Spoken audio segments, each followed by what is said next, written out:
So I believed you had to be an investment banker to be successful. Right. So when I asked myself that question, where does that come from? It comes from society's version of success, not mine.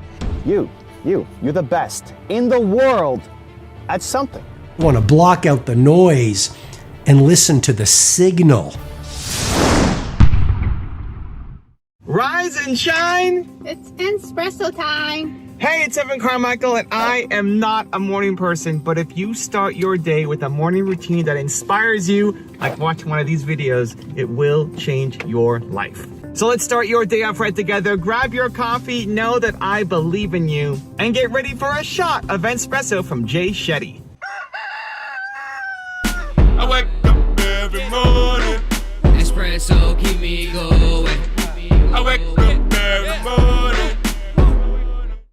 Our identity should start with unlearning everything that we think we know about ourselves. Okay. And How do we unlearn? So the best method of unlearning is this. First, and I'm going to get really strategic and tactical because I think that people need to know what to do rather than a concept. The first thing you do is write down everything you currently are chasing in your life. Make a long list. Your goals, your dreams, your goals, your dreams, accomplishments. anything that you're currently chasing and pursuing. Okay. Write them down. You can write down 3, you can write down 5, you can write down 10, depending on how ambitious you are. Second line, ask yourself, what is the source of that? Where did you get that idea? Did you get that idea from a TV show you saw? Did you get that idea from your parents? Did you get that idea from your mom and your dad, your sister, your cousin? Did you get that idea because your friend just got proposed to on Instagram? Did you get that idea because your friend just got promoted?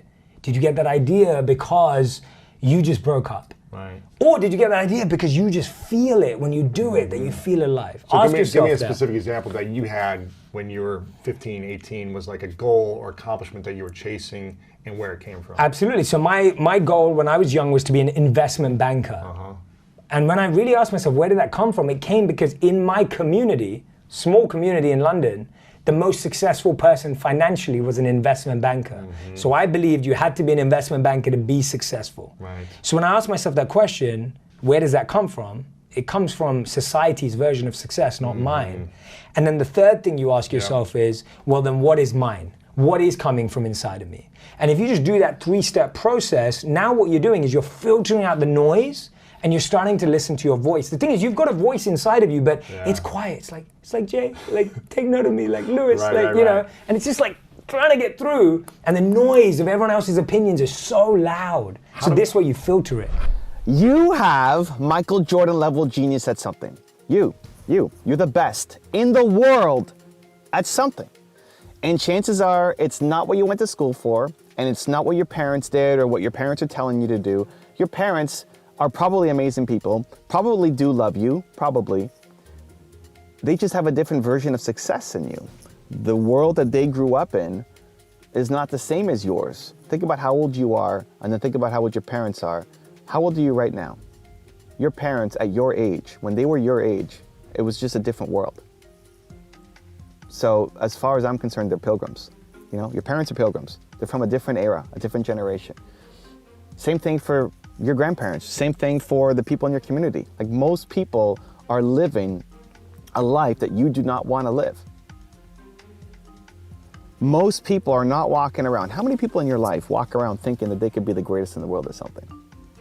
Not many people. You are probably the most ambitious person that you know. You are probably the person who is building up other people, telling them that they're amazing, being the encourager, being the optimist, being the person who pushes people forward, but nobody's doing that for you, or at least not enough, which is why I made these channels, to try to be that for you and other ambitious people who are trying to make an impact, because that's how I learned best. I'm around Jay Shetty and Simon Sinek and Warren Buffett and Elon Musk and Oprah Winfrey constantly. I know some of them personally now, like Jay, but if I don't know them or they've passed, through their voice, through their videos, their message is in me every day, and that inspires me to want to live a bigger life. You could be the greatest in the world at something. The problem is, one, you don't believe it. Or you don't believe it consistently. You have moments where you believe it, but you don't believe it consistently. Did you wake up today and feel like, I could be the greatest in the world at this? I could be the greatest in the world at this, the greatest. I got Michael Jordan level genius at this. How often do you feel that way? 2% of the time, that's the problem. That's what we need to shift. That's what you need to shift. That's what I'm trying to help make you shift, but you need to shift. This is the shift in the thinking. It starts with the belief. You might have all the skills, all the heart. I've met so many amazing people with a giant heart. You want to serve, you want to help, you want to do good. You know you can. Your story is meaningful. Your story can touch people's lives. You've seen it help people, even if it's only on a small scale. And yet you feel like, I can't do it. That you can't do it. That you're not good enough. That all these people are so great and it can't be you. And you just don't believe that you could be the greatest. You're not the greatest yet, not even close, but you could be. And it's that belief that then gives you the push to actually go off and do. Because how do you actually get the skill set? By doing, by practicing, by doing the reps. You want to be great at YouTube, you got to make lots of videos. You want to be great at building a car, you got to make lots of cars, right? You have to put in the reps at anything to be great at it. But if you don't have the belief that you could be great, you don't put in the reps, you don't even show up. So that's step number one. Is the belief that it's possible.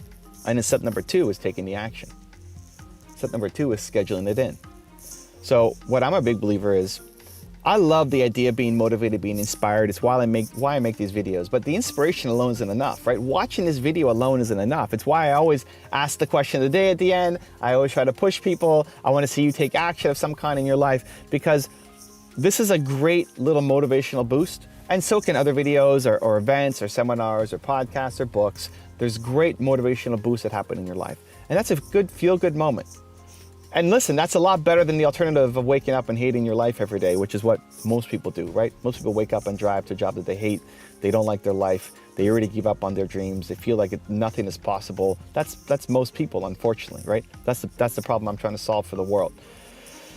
So at least being motivated and inspired, even if it lasts for 8 minutes, is still great. It's still better than the alternative. The key, though, if you really want to make a change in your life, you really want to start living up to your Michael Jordan level genius potential. The key is to use that 8-minute window, or 7 minutes, or 15 minutes, or half an hour, however long you're inspired for. You watch a video, it has a half-life, right? It wears off. As soon as the video is done, you might be super inspired right now, and then it falls off, right? You just fall back in your life and it slowly wears off. So in that period of time before it wears off, let's call it 8 minutes. What do you do? What do you do in those 8 minutes? What do you do immediately after watching this video? That's why I always say, what was your biggest lesson and what is your plan of action after watching this video? What are you going to do in those 8 minutes? People, they get upset about motivation because, well, it doesn't last. It's not designed to last. It's not meant to last. It's meant to give you the moment of courage to actually take the action that you need to take. That in the 8 minutes after watching this video, you're doing something. You're committing to somebody. You're making the sales call. You're reaching out to somebody that asked them to be on your show. Like the thing that you're afraid to do, that the best version of you would do, that's the gap. The thing that you're afraid to do, that the best version of you would do. What is that? And then using the motivation as the liquid courage to go off and do it. To take the action. So that at the end of the day, you're proud of yourself. Like, think about yesterday. What would you have loved to do yesterday? Like, you wish you did this. You wish you had the courage to do X. Like, if you had unlimited courage, what would you do? What would you do? What would you do to move forward on your goals? You wouldn't just jump off a building. Like, what would you do if you had unlimited courage? And that's accessible. You know you felt that. You know you felt that 2% moment where, I could be great at this. You've had these little hits. So step one is to figure out, how do I get those little hits more consistently? Maybe it's watching my channel. Maybe it's watching another channel. Maybe it's, again, podcast, book, something, but it has to be consistent. The motivation has to be consistent. Just like brushing your teeth is consistent, just like making your bed should be consistent, just like, doing your hair. It should be consistent, right? You are where you consistently do. Getting motivated once a month isn't gonna do anything for you. It has to be consistent. And then in that window, while you are motivated, while you are your best self, while you are feeling bold and courageous, and you're realizing that you could be a Michael Jordan at something, what are you gonna do? What's your action? And depending on your goals, it's a different action. That's where it gets customized. But I've never seen somebody Get inspired. Start to feel amazing. Start to wear the skin of their best self. Make a choice and have that choice not be the best thing for them. Your head will then talk you down for why you can't do it, that you don't have the money, the resources, the connections, the looks, you're in the wrong country, you have the wrong family, you have the wrong education, the wrong XYZ. That's your head taking over. That's not the best version of you. That's the scared, living in fear, scarcity mindset version of you. And you have to fight for the growth version of you. You have to fight to get the motivation back. You have to fight for the Michael Jordan level genius that is inside you, because you have a gift for the world, because your message means something, because what's inside of you can serve people, and because this life that you're living right now is not the final version. You're capable of so much more, and you know it. You feel it. You know that it's possible.